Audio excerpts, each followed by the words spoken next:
पैसे देणारे. बाई नाही तर काही नाही. म्हणून मला आता विषयाला म्हणून सांगते, खरं सांगू, घरात 2 लेकरं असतात, मुलगी आणि मुलगा. बायकोला न्याय नक्की मिळावा, 7-12वर तर खात्रीने मिळावा. आणि ते सुरू झाली, आता कलम सुरू झालं. कारण कल्पना करा, आपण जगतो दररोज, घरामध्ये 2 मुलं असतात, हम दो हमारे दो, मुलगी आणि मुलगा. आई पहिलं काम पोराला सांगते, बेटा पाहुणे आले, तुझा बाप घरी नाही, 1 रुपयाचं दूध घेऊन ये. पोरग पटकन जातं का? आठवतं का तुम्हाला तुम्ही पटकन गेलेले? नाही जात. ते एक करते, दणादणा पाया पडते, घसरलेली चड्डी वर सरकवते, आडव्या हाताने नाक पुसते आणि आईला सांगते मी नाही जात जा. तरी आई सांगते अरे शेंगदाणे दिल, गुळ दिल, जा रे बेटा. त्यावेळेस ती आई काय करते माहिती, तोंडावर हात फिरवून सांगते जा रे. एवढे प्रलोभनं दिल्यानंतर ते कार्ट जाते.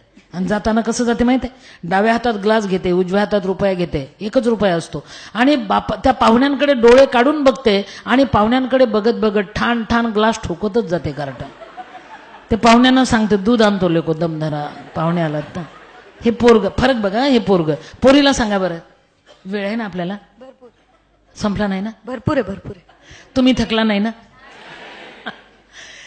पोरीला सांगा बघा, फरक बघा.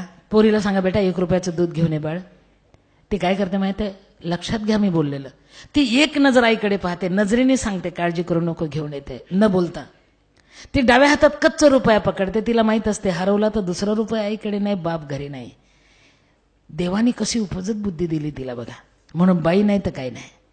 ती उजव्या हातात ग्लास घेते, पाहुण्यांकडे हळूच बघते, खाली मान घालते आणि पाहुण्यांच्या समोरून दुधाला जाताना फाटक्या फ्रॉकमध्ये ग्लास झाकून नेते. पाहुण्याच्या बापालाही ग्लास दिसू देत नाही, आपल्या बापाच्या घरी दूध नाही. फाटक्या फ्रॉकमध्ये ग्लास झाकून नेते, म्हणजे त्या पाहुण्यांना कळतच नाही ही दुधाला गेली. दूध घेऊन हळूच आईच्या हातात देते. म्हणून लक्षात घ्या, बापाची गरिबी झाकायसाठी मुलीचा जन्म आहे, देशाची वेदना झाकायसाठी स्त्रीचा जन्म आहे बाबा.